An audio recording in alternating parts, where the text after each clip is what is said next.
ٹھیک ہے.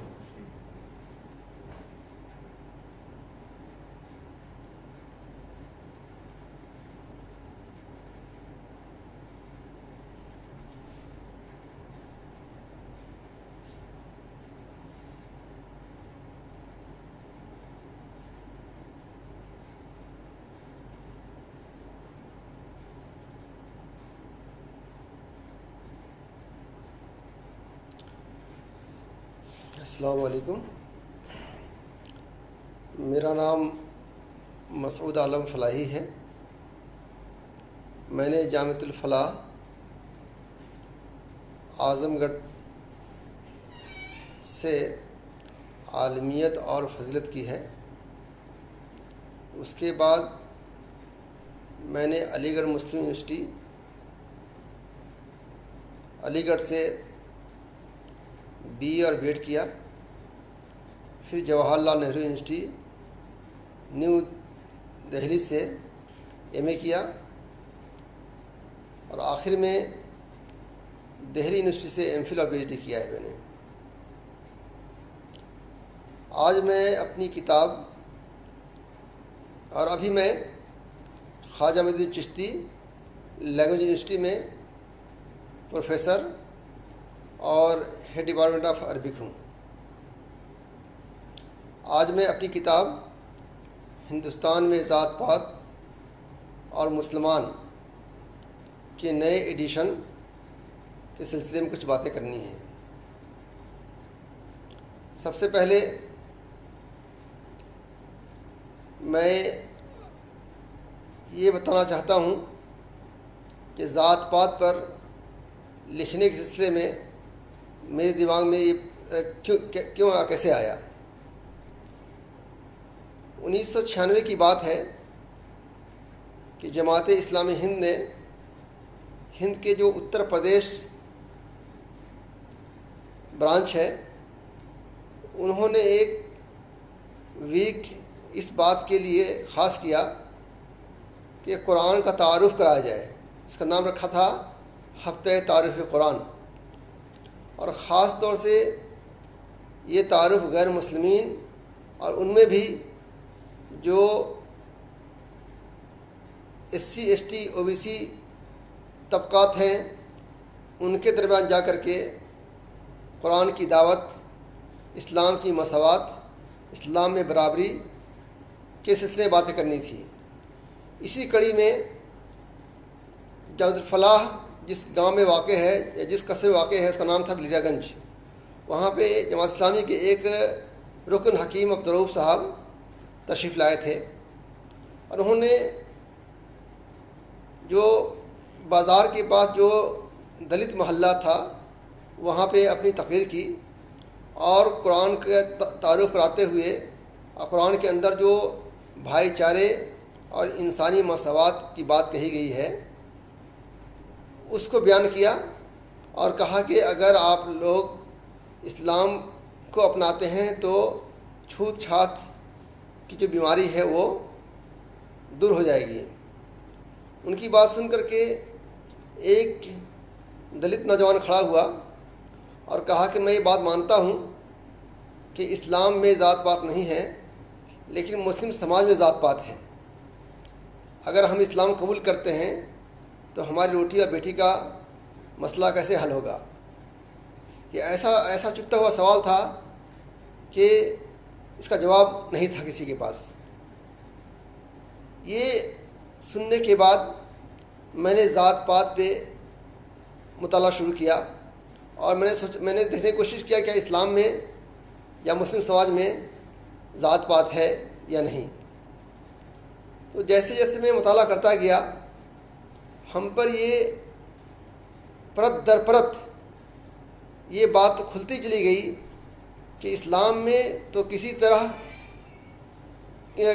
کی ذات پات کا تصور نہیں ہے لیکن ہمارے مسلم سماج میں اس کا وجود بہت گہرائی تک ہے اور اس وجود کو، اس بیماری کو ہمارے علماء اور ہر مسلک کے علماء نے کافی مضبوطی بخشی ہے.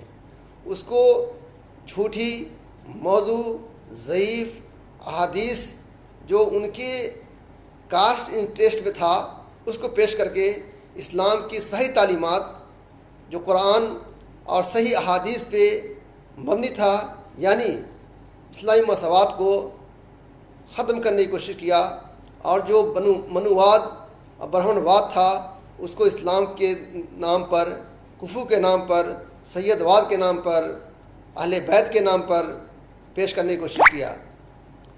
میں جیسے جیسے اس موضوع پہ مطالعہ کرتا گیا ہمیں تعجب ہوا کہ بڑے بڑے علماء نے چاہے جس مسئلہ کا دیکھ لیں اس کو کبھی خلافت کی شکل میں، کبھی سیدوات کی شکل میں، کبھی اہل بیت کی شکل میں، کبھی امامت کی شکل میں، ہر طرح سے انہوں نے جو ہے اس منوواد کو اسلامی رنگ میں پیش کرنے کی کوشش کیا۔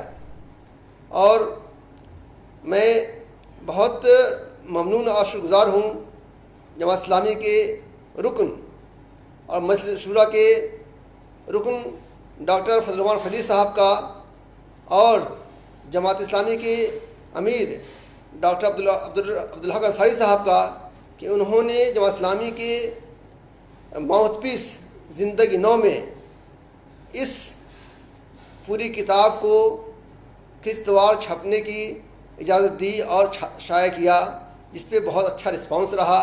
جہاں ایک طرف اس کے لوگوں نے سپورٹ کیا کہ ہاں یہ ایسی چیز آنی چاہیے، اسلام سے یہ چیز ختم ہونی چاہیے، وہاں پہ بہت سے لوگوں نے اس کا اپوز کیا۔ ان سب کے باوجود ڈاکٹر فضل الرحمان فریدی صاحب اور ڈاکٹر عبدالحق انصاری صاحب نے بڑی ہمت کر کے یہ کوشش کی کہ جماعت اسلامی کے پلیٹ فارم سے یہ کتاب شائع ہو جائے۔ یہ کتاب آخری مرحلے میں تھی، لیکن جماعت اسلامی اور فلاحیوں کا مطلب جماعت الفلاح سے جو فارغین ہیں ان میں سے جو منووادی لوگ تھے یا جو ذات پات کو اسلام کے نام پہ پیش کرنا چاہتے تھے، انہوں نے جھوٹے خطوط بھیج کر کے جماعت اسلامی کے رکن ڈاکٹر فضل الرحمان فریدی اور اس کے امیر ڈاکٹر عبدالحق انصاری صاحب پہ دباؤ بنا کر کے کتاب کو رکھوا دیا۔ اس کے بعد دوسرے مسلک والے ایک اہل حدیث مسلک کے عالم نے جو میرے بڑے قریبی تھے، انہوں نے اس کو شائع کرنے کے لیے آفر دیا، لیکن جب کتاب میں نے ان کو دے دی تو کچھ دنوں کے بعد انہوں نے کہا کہ نہیں، اس میں سے آپ اہل حدیث کا چپٹا ہٹا دیجئے، جماعت اسلامی کا چپٹا ہٹا دیجئے، تب شائع کروں گا۔ میں نے کہا بھائی میں نے ایک تحقیق کی ہے، یہ میرا ریسرچ ورک ہے، میں نے کسی مسلک، کسی مذہب، کسی سماج، کسی کاسٹ، کسی ذات کے خلاف نہیں لکھا، میں نے ایک تحقیق کی ہے، اور جو میری تحقیق کی نگاہ میں جو چیز آئی ہے اس کو لکھا ہے میں نے۔ اگر آپ کو نہ شائع کرنا ہو نہ شائع کریں۔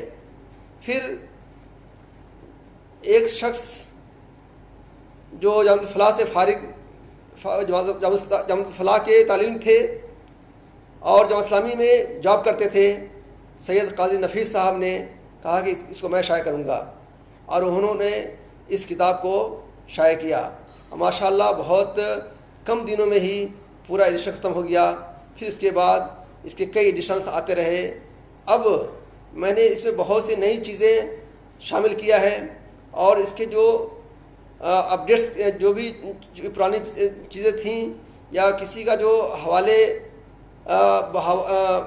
بحوالہ تھا، یعنی اس کے مکمل حوالے نہیں تھے، اس کو میں نے تحقیق کر کے پھر سے اس کو میں نے ایڈٹ کیا ہے، اور اس میں وہ کچھ اور چیزیں جو پہلے میں شامل نہیں تھی میں نے اس میں شامل کیا ہے۔ جیسے جو مسلمانوں کا ایک گروپ ہے شیعہ مسلک، اس میں جو ذات پات کی بنیاد تھی وہ پہلے ایڈیشن میں نہیں تھا، بہت سرسری تھا، اب میں نے اس میں شامل کیا ہے۔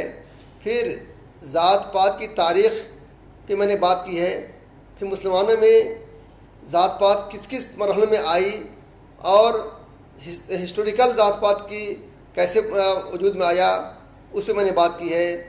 یہ کتاب ہندی میں ترجمہ ہو چکا ہے اور جلد ہی شائع ہو جائے گا۔ پھر انگلش میں کام شروع ہو چکا ہے، عربی میں اس سے کام کر رہا ہوں، اس کا ترجمہ کر رہا ہوں۔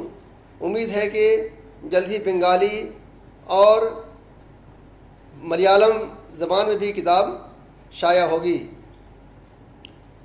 کچھ لوگوں کا یہ کہنا ہے کہ کتاب کو ہر شخص اپنے لیے استعمال کر رہا ہے، مطلب پسماندہ مومنٹ والے وہ اس کو اپنے لحاظ سے استعمال کرتے ہیں، تو جو سو کال اشراف ہیں اس کو اپنے لحاظ سے استعمال کرتے ہیں۔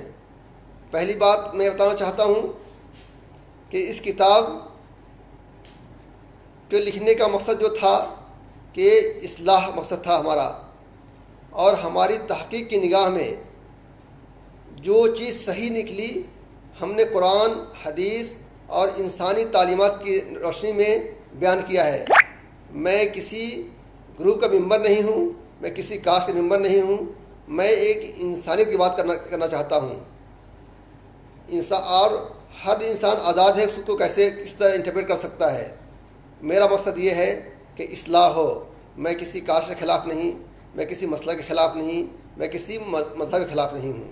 میں انسانیت کی بات کرتا ہوں کہ انسانیت میں انسان اللہ کی نگاہ میں سارے انسان برابر ہیں، ساری کمیونٹی برابر ہے، ساری کاسٹیں برابر ہیں، تو ہر آدمی کو برابری کا حق دینا چاہیے۔ اس کتاب کا مقصد ہے۔ اور اس کتاب کو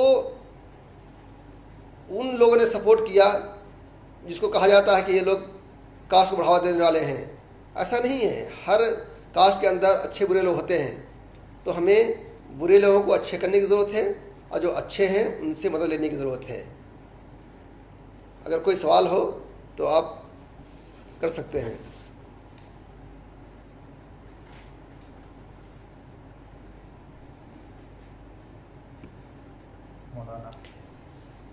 ایک سوال یہ ہے کہ کیا آپ کی کتاب سارے مولاناؤں کے خلاف ہے؟ نہیں، میں نے اپنی کتاب میں، میری کتاب کے اندر 10 چیپٹرز ہیں، میں نے ہر چیپٹرز میں یہ دکھایا ہے میں نے کہ ایک طرف وہ علماء تھے جنہوں نے اس شیطان واد، ابلیس واد یعنی ذات پات کو بڑھاوا دیا، دوسری طرف بہت سے ایسے علماء تھے جنہوں نے اسی دور میں، اسی وقت میں یا اس کے بعد اس کی مخالفت کی، اور پرزور مخالفت کیا، تحریری طور سے بھی کیا اور لکھ کے زبان سے بھی کیا۔ دوسرا سوال یہ ہے کہ کیا جاتی ویوستھا عرب سماج میں موجود تھی؟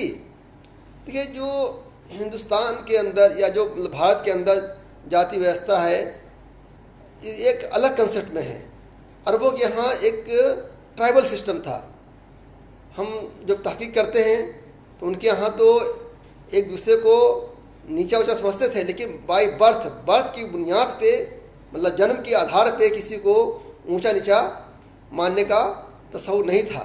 ہاں، آپس میں قبائل تھا کہ ہم افضل ہیں تو ہم بڑے ہیں، مطلب جو طاقتور تھا وہ اپنے آپ کو مانتا تھا۔ آپ دیکھیں گے کہ ابو جہل اور جو مکہ کے لوگ تھے وہ پروفیٹ محمد کو پروفیٹ اس لیے مانتے تھے، کہتے کہ یہ یتیم آدمی، یہ غریب آدمی اللہ نبی کیسے ہو سکتا ہے؟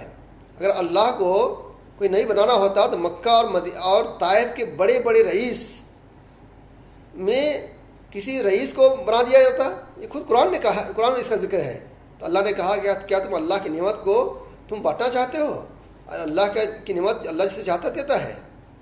تو عرب کے اندر قبائل کی بنیاد پہ قتل و غارت تھی، ایک دوسرے سے لڑتے بھیڑتے تھے، لیکن جنم کے آدھار پہ وہ ایک دوسرے کو نیچا سمجھتے ہوں، ایسا نہیں تھا۔ اس سوال یہ کہ کیا اسلام میں جاتی واد کا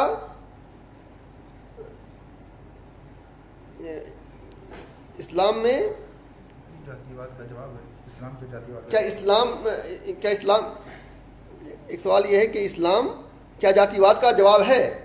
دیکھیے، پہلی بات یہ ہے کہ اسلام کے اندر فل فلیج مساوات ہے۔ جو بعد میں سیدوات کے نام پر، اہل بیت کے نام پر، خلافت کے نام پر یا امامت کے نام پر جو اونچ نیچ کی دیوار کھڑی کی گئی ہے اسلام کے اندر، قرآن کے اندر، صحیح احادیث کے اندر اس کی کوئی جگہ نہیں ہے۔ تو اگر یہ کوئی جگہ نہیں ہے، یہ بات بالکل کلیئر ہے کہ اسلام جاتی واد کا جواب ہے۔ ایک سوال یہ بھی ہے کیا اہل حدیث بھی سیدوات کو مانتے ہیں؟ دیکھیے، اہل حدیث یا جماعت اسلامی کے اندر تحریری طور سے آپ کہیں گے کہ سیدوات کو یا ذات پات کو سپورٹ کرتے ہوں تو اس میں بہت گہرائی سے مطالعہ کرنے کی ضرورت پڑے گی۔ سماجی طور سے تو ہر ایک کے اندر ذات پات یا سیدواد ہے، اور اہل حدیث کے یہاں خلافت یا خلیفہ ہونے کے لیے قریشی ہونا شرط ہے۔ تو اگر وہ اس بات کو مانتے ہیں، مطلب ان کے کچھ علماء مانتے ہیں، سارے علماء کا نہیں ہے اس میں، اگر جو علماء مانتے ہیں تو اس کو ہم یہ بات کہہ سکتے ہیں کہ وہ سیدوات کے قائل ہیں۔ لیکن ہم مسلکاً یہ کہیں کہ وہ مسلک سیدوات کو بڑھاوا دیتا ہے، یہ غلط ہے، اس لیے کہ اہل حدیث کا جو مسلک ہے وہ قرآن اور حدیث کے اوپر مبنی ہے، اور جو مسلک سے قرآن اور حدیث کی بات کرتا ہو اس کو یہ نہیں کہہ سکتے کہ انہوں نے سیدوات کو سپورٹ کیا ہے۔ ہاں، کچھ حدیثیں آتی ہیں جو جیسے اہل حدیث علماء میں سے مولانا نواب صدیق حسن خاں بھوپالی نے سیدوات کو بہت بڑھاوا دیا، اردو میں لکھتے ہیں کہ نہیں اسلام میں ذات پات نہیں ہے، عربی میں لکھتے ہیں کہ اسلام میں ذات پات نہیں ہے، لیکن پھر وہی شخص اردو میں لکھتے ہیں کہ نہیں اسلام میں سید کی بڑی عزت ہے، اور وہ موضوع ضعیف اور وہ حدیثیں جو اسلام جیسی کوئی جگہ نہیں وہ لے کے آتے ہیں۔ تیسرا یہ ہے کہ سیدوں کی بڑھائی میں کئی سیدوں کی بڑھائی میں کئی حدیثیں ہیں، کیا آپ ان حدیثوں کے بارے میں کیا رائے ہے؟ دیکھیے، جب قرآن کہہ رہا ہے کہ لقد کرمنا بنی آدم، ہم نے بنی آدم مطلب انسان کی عزت دی، قرآن نے کہا کہ ہم نے انسان کو عزت دیا۔ پھر قرآن نے کہا یا ایھا الناس انا خلقناکم من ذکر و انثی وجعلناکم شعوبا وقبائل تعارفوا ان اکرمکم عند اللہ اتقاکم، کہ اے لوگوں، ہم نے تم کو ایک عورت ایک مرد سے پیدا کیا، تمہارے لیے میں نے ٹرائبس اور جو ہے بنائی، تاکہ جو شعوب و قبائل کہا کہ مطلب چھوٹے بڑے ٹرائبس بنائے ہیں تاکہ تم ایک دوسرے کو پہچان سکو۔ شرف الدین کے جواب میں کہ جو گوتر بنائے، ذاتیں بنائیں تاکہ تم ایک دوسرے کو پہچان سکو، تمہیں اللہ کے نزدیک سب سے اچھا وہ ہے جو متقی پرہیزگار ہو۔ یہ ایک قرآن کی اصولی بات ہے، اور نبی کریم صلی اللہ علیہ وسلم نے حجۃ الوداع مطلب آپ نے جب حج کیا اس کے بعد آپ کی وفات ہو گئی، تو حجۃ الوداع کے موقع پہ آپ نے یہ کہا تھا کہ لا فضل لعربین علی عجمین ولا فضل لعجمین علی عربین، اس طرح کے مطلب پوری کہ کسی عربی کو کسی عجمی پہ، کسی عجمی کو کسی عربی پہ، کسی کالے کو کسی گورے پہ، کسی گورے کو کسی کالے پہ کوئی فضیلت نہیں ہے۔ اگر فضیلت الا بالتقوی تو تقوی کی بنیاد پہ فضیلت ہے۔ اس کے بعد آپ صلی اللہ علیہ وسلم کی یہ تقریر کے بعد قرآن کی آیت نازل ہوتی ہے، الیوم اکملت لکم دینکم دینکم، آج ہم نے تمہارا دین مکمل کر دیا، ورضیت لکم الاسلام دینا، اور ہم نے تمہارے لیے اسلام نام رکھا دین کا۔ تو جب یہ قرآن نے کہا کہ ہم نے آج نبی صلی اللہ علیہ وسلم اس تقریر کے بعد کہ کوئی کسی پہ بڑائی نہیں ہے، بڑائی اگر ہے تو تقوی کی بنیاد پر ہے، تو اس کے بعد یہ آیت نازل ہوتی کہ آج دین مکمل ہو گیا۔ تو دیکھیے، دین مکمل ہو گیا، اس کے بعد چیزیں آتی ہیں۔ اب قرآن کے اصول ہے کہ ہر انسان برابر ہے، تو اگر اس طرح کی حدیثیں آتی ہیں تو قرآن کی منہج اور قرآن کی جو نص ہے اس سے ٹکراتی ہے، تو جو چیز قرآن کی نص سے ٹکرائے گی وہ حدیث کیسے ہو سکتی ہے؟ تو نبی صلی اللہ علیہ وسلم پہ بہتان ہوگا کہ نبی صلی اللہ علیہ وسلم نے قرآن کی آیت خلاف اس طرح بیان کیا۔ حقیقت کیا ہے کہ بعد میں جو خلافت کے سلسلے میں قریش کے اندر جو لڑائیاں ہوئی ہیں، بنو ہاشم کا قبیلہ ایک الگ ہو گیا، بنو امیہ الگ ہو گئے، بنو عباس الگ ہو گئے، آپس میں جو یہ لڑائیاں ہوئیں خلافت حاصل کرنے کے سلسلے میں، ہر قبیلہ چاہتا تھا کہ پاور ہم حاصل کریں۔ پاور حاصل کرنے کے سلسلے میں سیدوں کے سلسلے میں حدیثیں گڑھی گئیں۔ اب دیکھیں گے کہ شیعوں کے بڑے امام امام جعفر صادق کے بیٹے، غالباً نام محمد ہے یا سب کچھ یہی ہے، ان کو ہارون رشید کے دور میں پکڑے گئے، تو انہوں نے یہ بات اعتراف کیا کہ انہوں نے تقریباً 5000 حدیثیں گڑھ کر کے اپنے خاندان کے فضل سلسلے میں گڑھی تھی. اور اس طرح کی محدثین نے بہت نکالا ہے کہ جو خلافت کی لڑائیاں ہوئیں تو اگر کوئی آدمی جھوٹ بولے گا کہ نبی صلی اللہ علیہ وسلم نے یہ کہہ دیا، مطلب کوئی یہ بیان کر دے، ہر آدمی کی زبان میں یہ تھا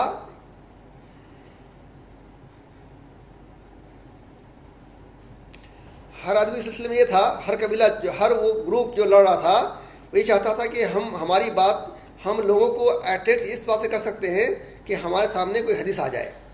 چونکہ قرآن کے سلسلے میں حضرت ابوبکر صدیق رضی اللہ عنہ نے اور حضرت عمر رضی اللہ عنہ نے، حضرت عثمان رضی اللہ عنہ نے پوری کتاب قرآن کو اکٹھا کر کے اس کو تدوین کر کے پورے خلافت میں یا پورے مسلمانوں کے ممالک میں بانٹ دیا تھا کہ یہی اصل نسخہ ہے، اس سے جو ڈفر کرے گا وہ قرآن نہیں ہوگا. اب بچ گئی کہ قرآن میں تو کچھ گڑبڑ نہیں کر سکتے ہیں، تو لوگوں نے حدیث میں گڑبڑی شروع کر دیا. تو موضوع حدیث گڑھ کر کے نبی کریم صلی اللہ علیہ وسلم تک منسوخ کرتے تھے کہ حضور نے یہ کہا تھا کہ فلاں قبیلہ اچھا ہے، فلاں خلافت ملے گی، فلاں امامت ملے گی، فلاں وسیع اللہ ہے، فلاں یہ ہے. تو یہ بیسیکلی پاور حاصل کرنے کے لیے یہ جھوٹ بولا گیا. آج بھی دیکھیے، آپ دیکھ لیجیے الیکشن کے دور میں کہ ہر پارٹی جو ہے اپنے آپ کو عوام کو انفلوئنس کرنے کے لیے کتنے جھوٹ بولتی ہے، کتنے وعدے کرتے ہیں. اسی طرح آپ اس کو امیجن کر لیجئے کہ ان حدیثوں کا جو قرآن کی نص سے ٹکراتی ہو وہ کیسے مطلب حدیث ہو سکتی ہے. بھائی قرآن کی یہ اصول یہ بھی ہے کہ جو قرآن کی نص سے ٹکرائے گی وہ حدیث نہیں مانی جائے گی. وہ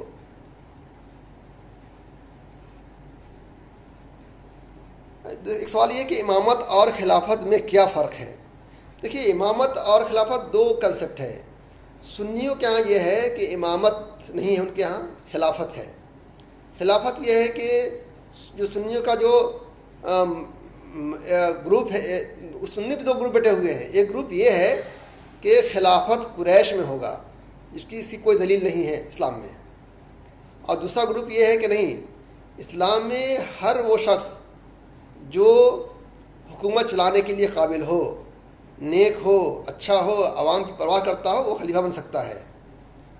اور امامت جو ہے شیعوں کا ایک مسلک ہے جو ان کے ہاں امامت ہے، مطلب یہ اللہ کے یہاں سے فکس کیا ہوا ہے کہ حضرت فاطمہ رضی اللہ عنہ کی اولاد جو حضرت علی، بیسیکلی حضرت علی رضی اللہ عنہ کی اولاد جو حضرت فاطمہ کے بطن سے ہے یا حضرت فاطمہ سے پیدا ہوئے ہیں، ان میں جو 12 امام تھے وہ امامت کے حقدار ہیں. اور اس لیے ان کے ہاں 12 امام کا تصور ہے. ان میں بھی فرق ہے. ان میں ایک ہے امامیہ فرقہ جو میجورٹی میں ہے، تو ان کے ہاں 12 امام ہیں. جو اسماعیلیہ فرقہ ہے ان کے ہاں جو ہے امامت 12 کی قید نہیں ہے، ان کے ہاں آج بھی امامت چل رہی ہے. آپ دیکھے ہوں گے کہ جو ہندوستان، جو بھارت اور پاکستان کا ڈویژن ہوا یا مسلم لیگ جو بنا، تو اس کے جو پہلے پریسیڈنٹ تھے آغا خان، وہ تھے اور 48ویں امام تھے. آج جو ہے اسماعیلیوں کا 49واں امام چل رہا ہے. تو خود شیعوں کے ہاں امامت سلسلے میں اختلاف پایا جاتا ہے.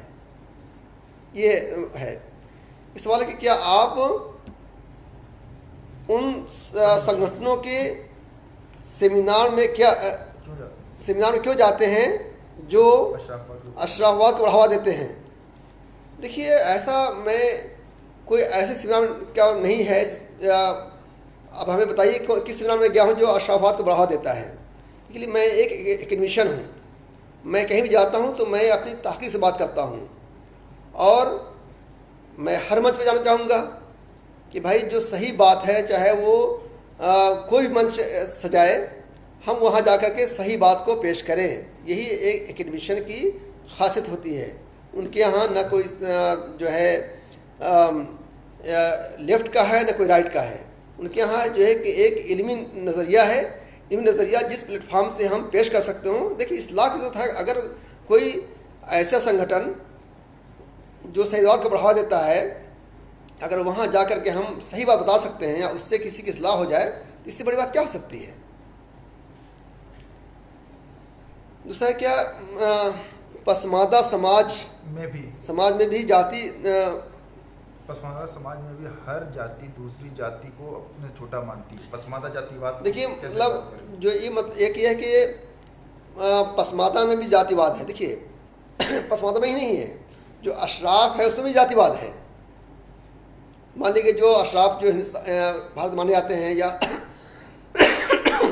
جو ہندوستان پاکستان بنگلہ دیش مانے جاتے ہیں، جیسے سید شیخ مغل پٹھان ہے، اس میں بھی سب برابر نہیں ہیں.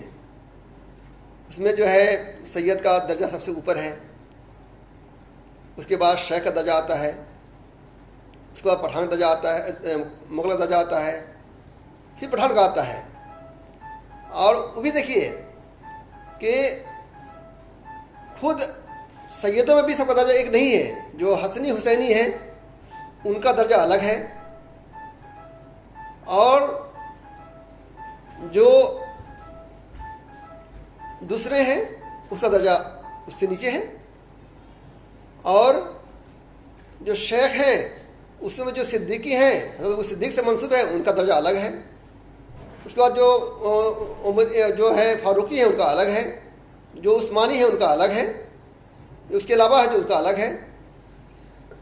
اسی طرح مغل میں بھی ہے، اس طرح پٹھان میں بھی ہے کہ کون چغتائی پٹھان ہے، کون آفریدی پٹھان ہے، کون کیا ہے. اسی طرح پسماندہ میں بھی ہے. پسماندہ میں بھی جو ہے ایک میں مثال آپ کو دوں، ایک اسکالر ہیں وٹیا شیکھر صاحب، ان کی کتاب ہے cost nation with a nation, کہ کاسٹ ملک میں ایک ملک ہے. بیسیکلی ہر کاسٹ اپنی فرسٹریشن کو یا اپنی کمزوری کو کہہ لیجئے یا اپنی جو سائیکولوجیکلی بیماری کو کہہ لیجئے دور کرنے کے لیے دوسری کاسٹ کو نیچا سمجھتی ہے. بیسیکلی جو اس طرح کی بات کرتا ہے کہ نہیں ہم تو اونچے ہیں اس سے، بیسیکلی آپ اس کو مانسک بیمار سمجھیے. ہر مانسک بیمار اپنے آپ کو دوسرے سے اچھا سمجھتا ہے. ٹھیک ہے، تو ہمیں ایسے لوگوں کا علاج کرنے کی ضرورت ہے. تو چاہے وہ کاسٹ واد پسماندہ میں ہو یا کاسٹ واد جو ہے اشراف میں ہو، دونوں برا ہے. اسلام کی نگاہ میں دونوں ابلیس واد ہیں، ہمیں دونوں کنڈم کرنا چاہیے.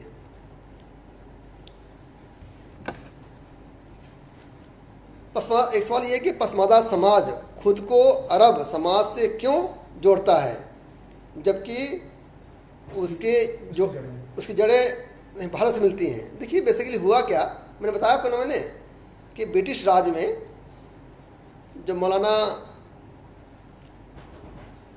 شفیع عثمانی صاحب نے ایک کتاب لکھی تھی نہایات العرب فی غایات النسب، جس میں پسماندہ لوگوں کو برد برا کہا گیا تھا. ہوا کیا تھا کہ مسلم راج میں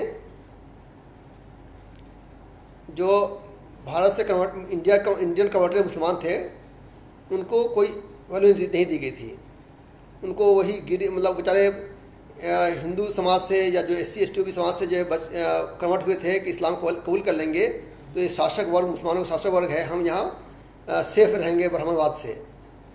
لیکن کیا ہوا کہ مسلمانوں نے ان کو اسی حالت میں رکھا، ان کا اسلامائزیشن نہیں ہونے دیا، اسلامی کتابوں کا مقامی زبانوں میں ترجمہ نہیں ہونے دیا کہ ایسا ہو جائے گا تو یہ جو ہے ان کا اسلامائزیشن ہو جائے گا اور جو ہے یہ ہمارے برابر ہو جائیں گے. ان کو جاب میں نہیں ہونے دیا، کہیں ان کو کسی طرح جاب کوئی پا گیا تو ان کو نکال دیا گیا. کوئی میری کتاب میں آپ دیکھ سکتے ہیں کہ بلون نے، شمس التمش نے، بہت سے لوگوں نے اس سے کام کیا کہ پوری کمیٹی بنا کر کے کہ کون کس کاسٹ کا ہے، کوئی لوور کاسٹ کا تو اس کو نکال دیا کہ ہم اپنے حکومت میں کسی لوور کاسٹ نہیں رکھیں گے. تو برٹشرز جو یہاں آئے، جو فرانسیسی آئے، انہوں نے ایک طرح سے اپنی حکومت کو مضبوط کرنے کے لیے سارے سماج کو ایکول اپرچونٹی دینا شروع کیا، اور اس میں پسماندہ کو بھی اس نے حق دیا. جاتی جن گننا کی بات کی 1931 کا دیکھ لیجیے، جاتی گننا دیکھ لیجیے. مطلب بھارت میں پہلی بار یہ ہوا تھا کہ کون کس کاسٹ کے لوگ ہیں، تو اس کی پوری ہسٹوریکل بیک گراؤنڈ پورا کتنے کی تعداد میں ہے، کیا کرتے ہیں، کیسے ہیں، سب چیز لکھی گئی. تو یہ سب لکھنے کے بعد جب ان کو پڑھنے کا موقع ملا پسماندہ سماج کو تو ان کے اندر ایک ابھار پیدا ہوا، سوچنے کا انداز بدلا جو غلامی کی ذہنیت تھی، جو دبے کچلے تھے، ان کے اندر بھی اپنے آپ کو آگے بڑھانے کا موقع ملا اور ان کی سوچ بدلی. اس سوچ کے خلاف جو ہے علماء نے، یا جو ابلیس واد کے سپورٹر علماء تھے، یا ابلیس واد کے جو سپورٹر سوکل اشراف تھے، انہوں نے ان کو نیچا کرنا شروع کیا. تو انہوں نے بھی اپنے آپ کو عرب سے جڑنا شروع کر دیا کہ بھائی تم اپنے آپ کو حسن حسینی کہتے ہو، تم اپنے آپ کو سید شیخ صدیقی کہتے ہو، تو ہم بھی یہاں کے، ہم بھی تو وہاں سے کوئی اپنے آپ کو انصار مدینہ سے جوڑ دیا. کسی نے جو ہے عرب سے رائن بنا لیا، کسی نے جو ہے ادریسی بنا لیا، کسی نے منصوری بنا لیا. تو یہ ایک ریئیکشن تھا کہ اگر تم عرب سے ہو تو ہم بھی یہاں سے نہیں ہیں. یہ بھی ایک ریئیکشن تھا جو غلط تھا، اور اس کو سدھارنے کی ضرورت ہے کہ بھائی جو اسلام میں نسل کی بڑی اہمیت ہے. اب دیکھیں گے اس دور میں کہ سیدوں کے لیے بڑے سہولیات تھیں، تو بے شمار لوگ جھوٹے سید بنتے چلے گئے. اور مغل پیریڈ کے اندر باضابطہ جو ہے ان کے لیے ایک کمیٹی بنائی گئی تھی کہ سیدوں کو سہولت دینے کے لیے کمیٹی تھی کہ ان کی نسل کی تحقیق کر کے ان کو اچھی نوکری دی جائے. تو اس طرح جب آدمی سہولت پائے گا تو ظاہر سی بات ہے کہ لوگ اپنی نسل کو بدلیں گے. اور جو پسماندوں کا جو ہے اپنے آپ کو عرب سے جوڑنے کا تعلق تھا، وہ ایک ان علماء کی یا ان ابلیس وادی علماء، ابلیس وادی لوگوں کی ریئیکشن میں تھا کہ اگر تم اپنے آپ کو انڈین نہیں مانتے ہو تو ہم بھی اپنے آپ کو عرب سے جوڑ سکتے ہیں. یہ خاصا تھا. یہ بس اگر کوئی سوال ہو تو بتائیں، میں اس کا جواب دے سکتا ہوں. شاید کوئی سوال نہیں آ رہا ہے تو میں اپنی بات سے ختم کرتا ہوں. آئندہ کسی کو کوئی پوچھنا ہوگا تو ہمیں سوال بھیجیں گے، میں اس کا جواب بھیج دوں گا. السلام علیکم.